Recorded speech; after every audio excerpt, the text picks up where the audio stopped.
Ngayon, patuloy ang pag-iral ng easterlies or yung mainit at malinsangan na hangin na nanggagaling sa dagat Pasipiko dito sa may Luzon at Visayas. Samantala, meron tayong minomonitor na low pressure area dito sa labas ng ating Philippine Area of Responsibility.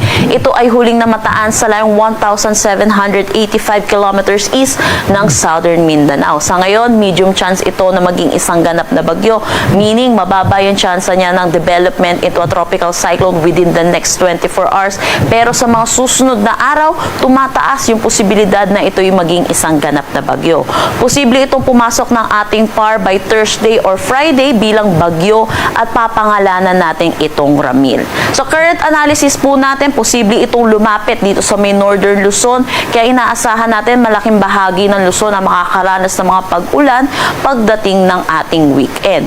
Pero sa ngayon, malayo pa po itong low pressure area natin, so posibleng magbago pa rin po itong track natin. Patuloy natin itong imo-monitor.